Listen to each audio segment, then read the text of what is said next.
Hi, Jen Richler here with Can We Talk? Before we start the show, I want to tell you about another podcast you should check out. It's called Just for This, and it's about Jewish women leaders making their mark. In each episode, Rabbi Liz P.G. Hirsch, CEO of Women of Reform Judaism, interviews women who are shaping their fields. You'll hear from women like CNN's Dana Bash, Representative Debbie Wasserman Schultz, author Delia Ephron, and many more. You can find Just for This on your favorite podcast app. Now, on to the show.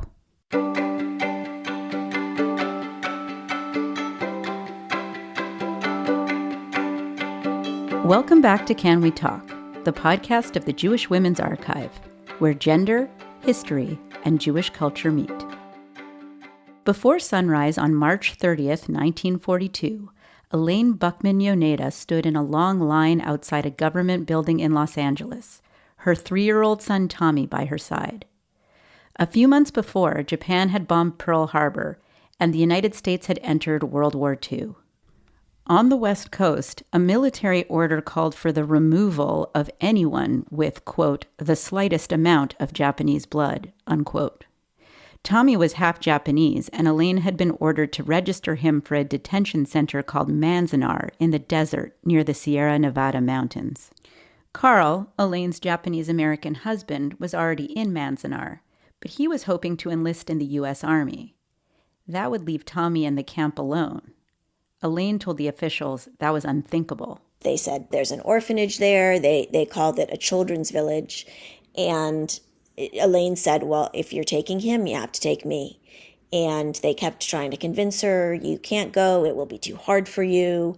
And Elaine, as was her wont, was completely unwilling to back down and insisted that if they take Tommy, they take her.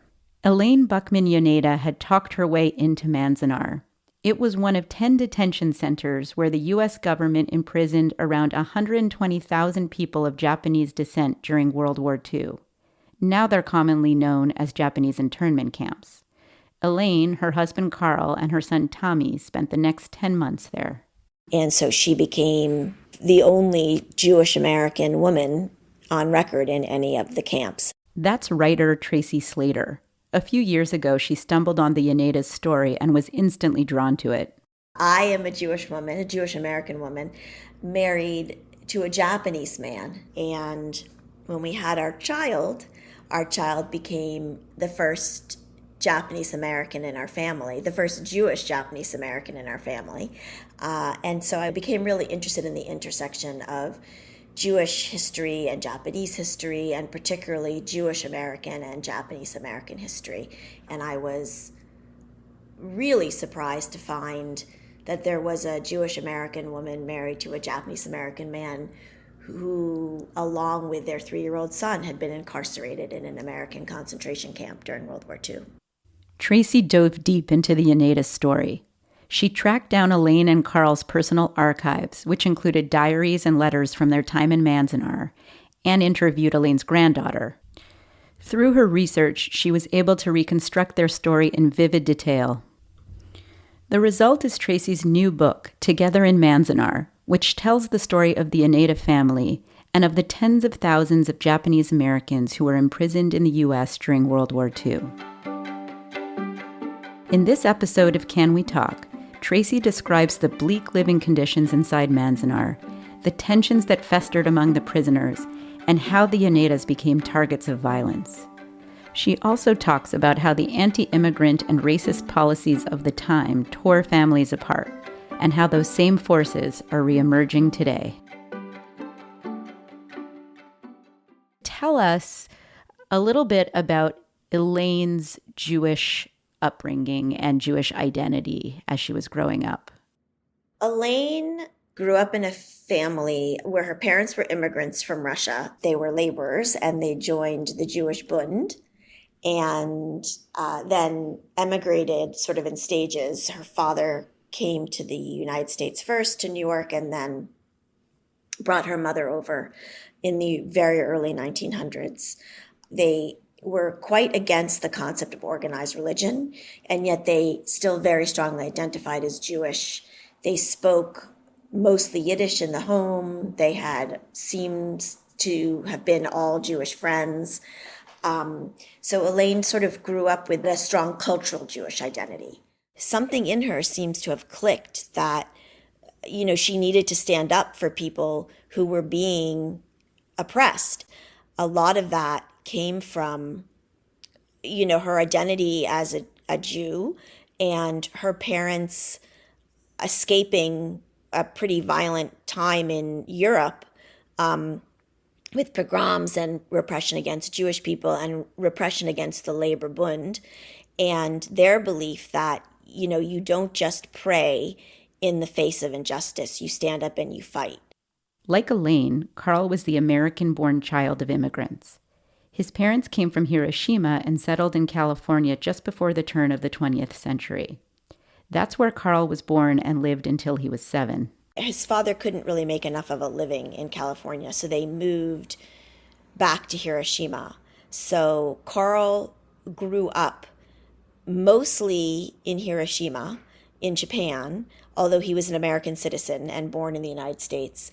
And then he left Japan because he was vehemently anti-imperialist, vehemently anti-fascist, and very pro-labor, which was not okay to be at that time in Japan. And he also did not want to serve in the Imperial Army and was going to be drafted.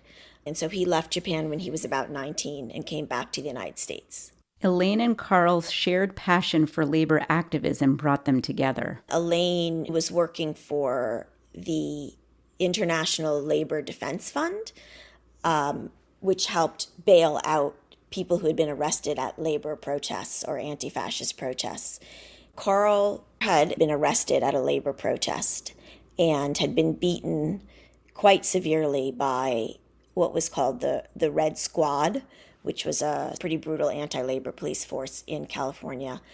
And he had been sort of lying in a jail cell for a couple of days, all bloodied. And they got a call at the Labor Defense Fund office saying, come pick up the word they used was Jap, come get the Jap, he's going to die.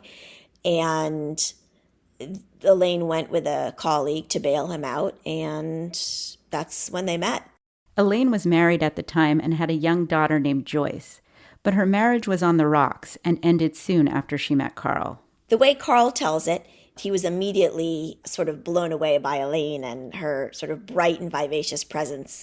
And they really had this incredible bond and this incredible passion that was political, interpersonal, and even in some ways cultural, even though they came from really different ethnic cultures. Their view of the world, their sort of sense of themselves as Americans in the world, in the United States at the time, was very similar. The early years that they were together were pragmatically quite hard in many ways because it was hard to be an interracial couple. They had a really hard time finding anyone who would rent an apartment to them. They finally found someone who would rent to them. They actually had to leave the state of California in order to get married because interracial marriage was illegal then. They had to travel sort of undercover to Washington state in order to get married.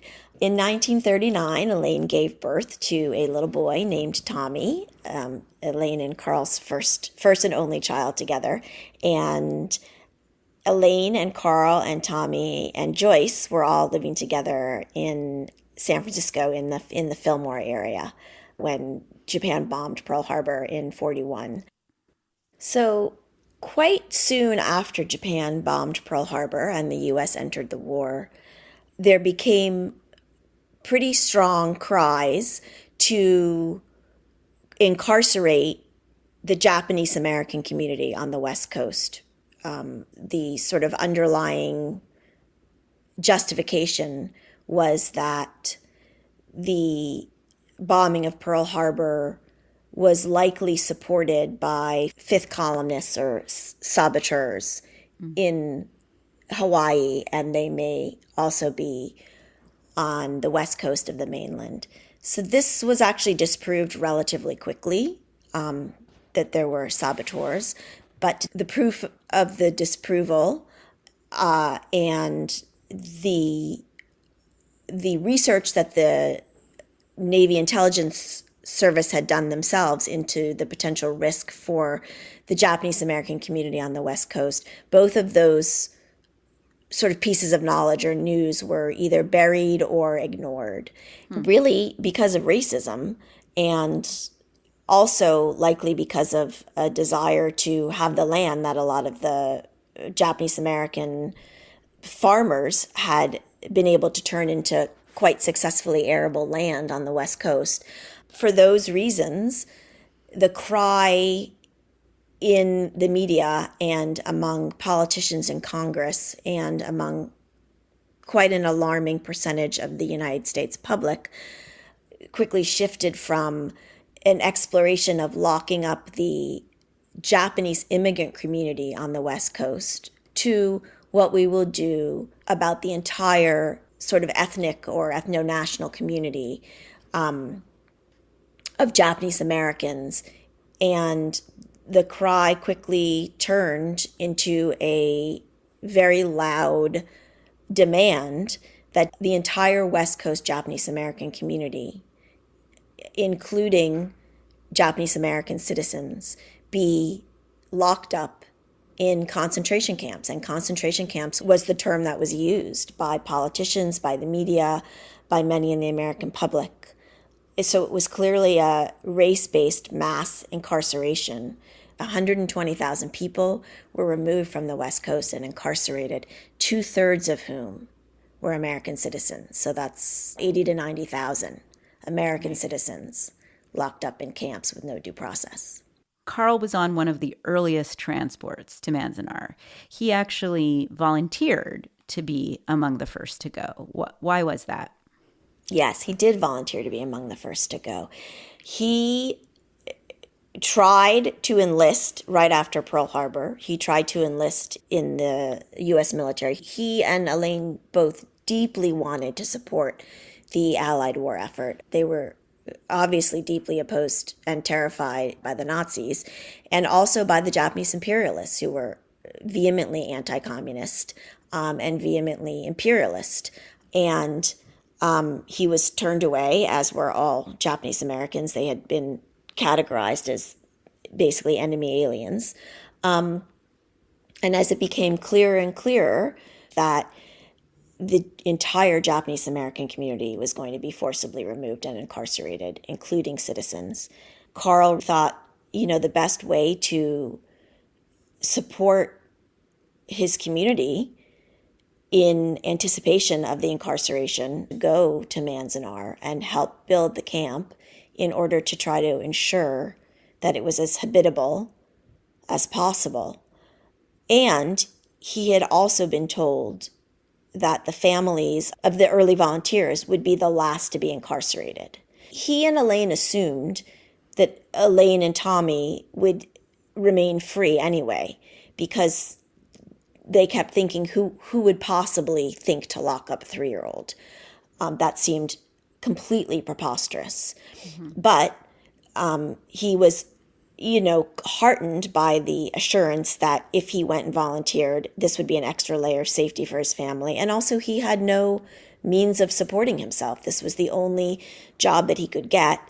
And he had been promised union wages. So he felt, this was a chance to earn a living, a chance to do something that might support his community. The media and certain figures in the army who were running the, forced removal were calling it an evacuation. They were saying this is for the safety of the Japanese American community because there's so much hatred against them.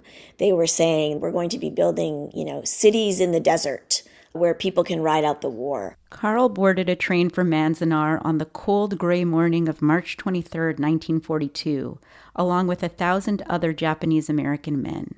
They arrived well past sunset. He sees a very barren landscape with a very rudimentary camp being built that was much more desolate than he expected.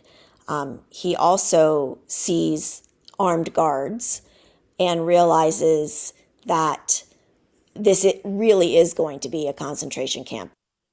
Karl also learned that not only were there no union wages, there were no wages at all. Karl had actually sent Elaine a letter within the first couple of days of being in Manzanar saying, it is very, very environmentally brutal here. There were horrible dust storms. The food was making people sick. And he said, no matter what you do not bring Tommy to Manzanar. He meant even for a visit. Tommy had been an ill child from the time that he was born. Elaine had spent most of his 3 years in and out of hospitals with him. He had terrible asthma and very severe allergies. And Karl had sent Elaine a letter saying, whatever you do not bring Tommy anywhere near Manzanar. But there was nothing Elaine could do to keep Tommy out of Manzanar. And so they arrived just a week after Karl. Elaine decided to leave Joyce, who was now 14, with her parents in Los Angeles. Despite Karl's warning, Elaine was shocked by the conditions in Manzanar. There was no hot water. There was no running water in the barracks. There were no toilets. There were these sort of portable outhouse contraptions that were on wheels, and they would be pulled back and forth between the barracks and then emptied into this large sewer ditch. There were horrible dust storms. And everybody suffered physically from the conditions at the camp. Tommy suffered very, very deeply. There were times when they didn't know whether Tommy was going to survive. And yet, as harsh as life was in Manzanar, Elaine felt ambivalent about calling it a concentration camp. Can you talk a little bit about that ambivalence? Yeah. Elaine and Karl in Manzanar maintained a deep desire to keep their connection with the leftist community outside of camp and a deep, deep desire to support the Allied war effort. And they were repeatedly told through the media that they consumed in camp. They were allowed to get newspapers, and they repeatedly heard over and over again, the only fight that matters is the fight against the fascists. Mm-hmm. And in order to support that fight, we must not cause any problems for the American government. And Elaine and Karl readily embraced that view. It's important to remember that, they were in Manzanar in 1942 for almost all of 1942. It really looked like the Axis powers were going to win. The other major thing that's unfolding as they're in Manzanar is that Jews are being killed in death camps in Europe. Did that factor into the way, especially Elaine, as a Jewish woman, would have been thinking about it? Yes, it factored in so much. They were getting bits and pieces of news from Nazi-occupied Europe about what was happening to the Jewish population. And they were constantly comparing the American camps to the Nazi camps. And, the Nazis used the term concentration camp as a way to obscure the truth of their own slave labor and extermination camps. In what other ways would you say that Elaine's Jewish identity shaped the way she experienced life in Manzanar? I think Elaine's Jewish identity shaped some of her fears in Manzanar. There was some anti-Semitism among the camp population.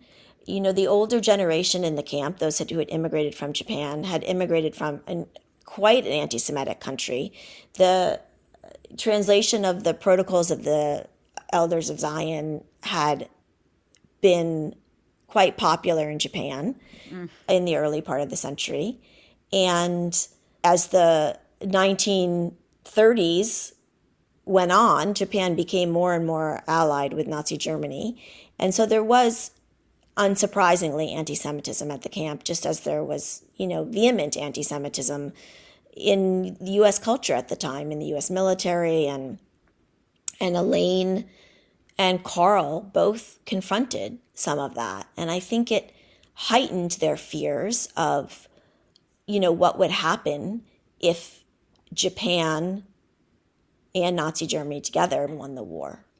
You were talking a little earlier about how strongly Elaine and Karl felt about, the need to fight the Axis powers, and those feelings put them very strongly in the pro-America faction within the camp. But of course, that put them really at odds with the pro-Japan faction in the camp. And you talk in the book about these growing tensions between those two factions. So how did Karl and Elaine navigate those tensions, and what risks did they face being part of the pro-America group? The really pro-Japan faction, like that would have wanted Japan to win the war, ideologically, was quite small, practically non-existent.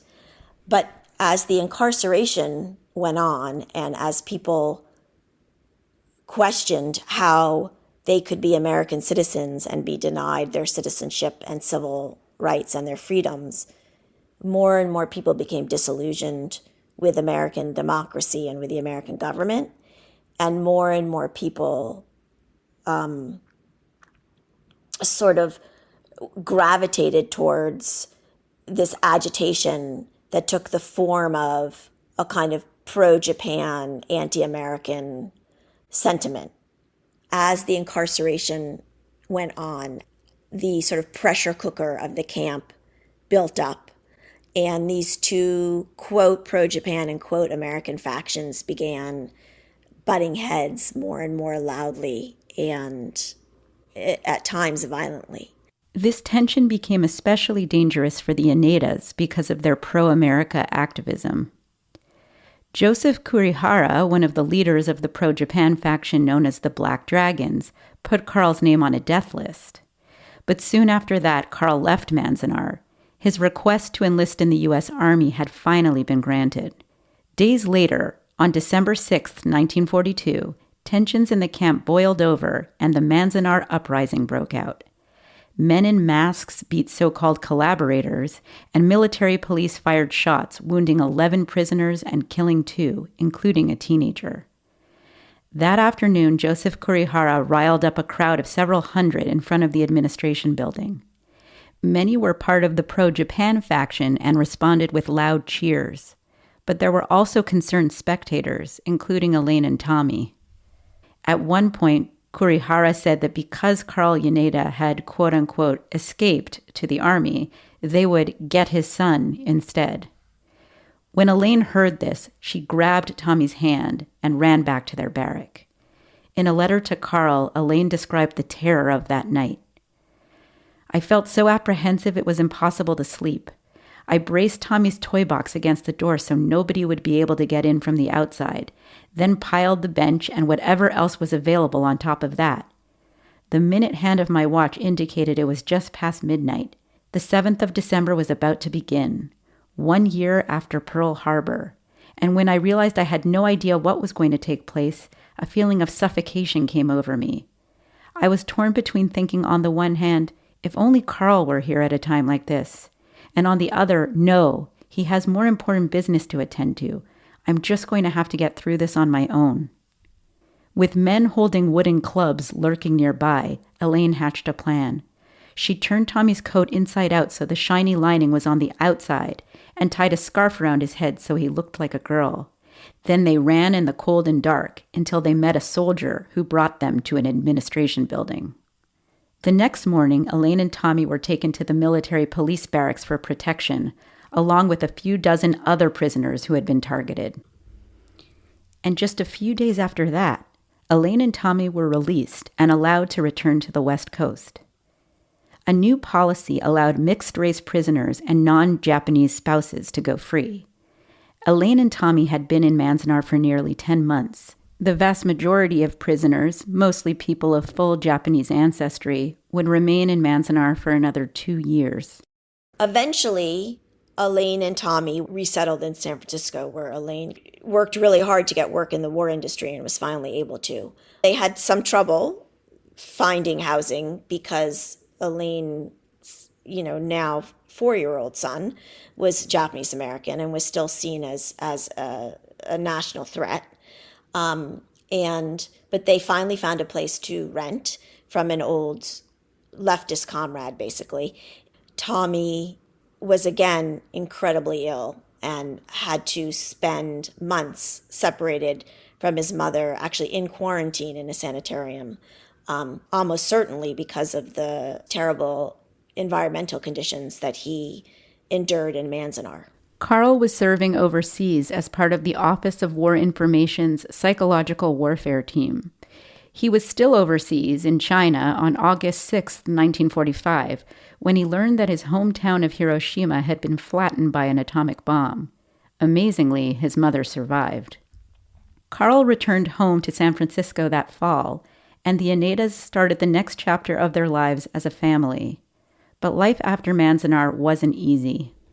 Tommy carried a lot of trauma, both from his time in Manzanar and actually from the aftermath of Manzanar, when he continued to be so ill and was separated now from both of his parents when he was basically quarantined in a sanatorium. He was traumatized by the violence that he witnessed in Manzanar. And although physically he regained his health, and he actually became a star athlete and an incredibly successful student and an incredibly popular kid, he had mental health struggles that never went away. Elaine's daughter from her first marriage, Joyce, also struggled. She certainly suffered emotionally by her mother's, what she saw as her mother's choice to go into Manzanar with Tommy and leave her behind with her grandparents. She never again lived with Elaine and Karl. She ran away numerous times. She lied about her age and got married at 15 to a 27-year-old. That marriage didn't last long at all. She struggled with alcohol throughout her whole life.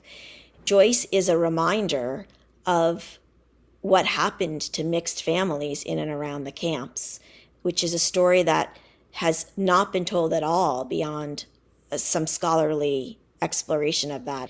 And, while mixed families certainly had some privileges, one being that they had relatives who were able to stay out of camp, and so they were able to store their property with them, or in the case of Elaine and Karl and Tommy, you can sort of see it both ways. Joyce was spared the experience of going to Manzanar, and yet she also suffered from this family fragmentation that was never able to heal. What do you hope people take away from this story? One thing I hope that people take away is the story of mixed race families in and around the camps. There were over 2,000 people in mixed race families who were incarcerated at one point or another in one of these American concentration camps for Japanese Americans. And so there were obviously, countless others who endured separation from their relatives. Related to that were the policies that the U.S. government came up with to define, categorize, identify, and then police these mixed race families. The reason that these policies are important is not only because they shed light on the experience of mixed race families in and around the camps, but because they offer an extremely strong rebuttal to anybody who continues to believe that the incarceration of the Japanese American community was not purely based on racist concepts and on race, that it was not a military necessity at all.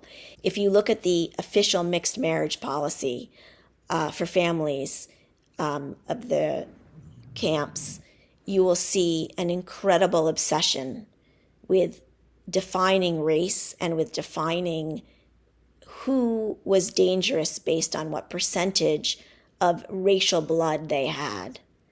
And it really highlights the racial obsession behind the entire forced removal and incarceration of the Japanese American community. What historical echoes are there for you between the Yonedas' time and what they experienced and things that are unfolding in our country and in our world today? Honestly, the parallels are much starker and more real now than I ever dreamed they would be when I started writing the book. One is in the obsession with finding a, quote, danger within, and then attributing that to a certain category of American residents. We can see this happening with the immigration policies and the obsession with labeling immigrants as dangerous and then incarcerating them in camps with no due process.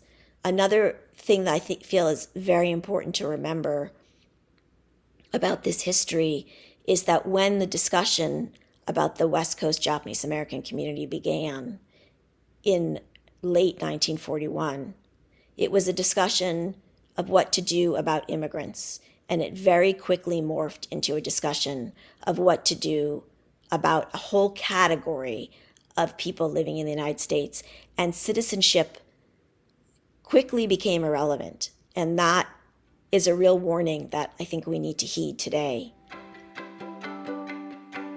Tracy Slater's book is called Together in Manzanar, the true story of a Japanese Jewish family in an American concentration camp. Elaine and Karl Yoneda remained involved in labor, civil rights, and anti-fascist activism throughout their lives. They also campaigned for historical accuracy about Manzanar and fought for reparations for former incarcerees. In 1948, the U.S. government passed the Japanese American Evacuation Claims Act. Under this act, Karl was granted a small sum for property that was confiscated from him while he was in Manzanar. Elaine was deemed ineligible for reparations, as were all spouses without Japanese ancestry. In 1988, President Ronald Reagan approved reparations and issued an official apology. The next year, President George Bush authorized a $20,000 payment to each of the 60,000 surviving prisoners. Elaine didn't live to receive compensation. She died in May 1988, on the morning of her and Karl's 55th wedding anniversary. Karl died in 2007. You can see photos of the Yonedas and of Manzanar at jwa.org/canwetalk. Thank you for joining us for Can We Talk, the podcast of the Jewish Women's Archive. Our team includes Nahani Rouse and Judith Rosenbaum. Our theme music is by Girls in Trouble. You can find us at jwa.org/canwetalk or on your favorite podcast app. I'm Jen Richler. Until next time.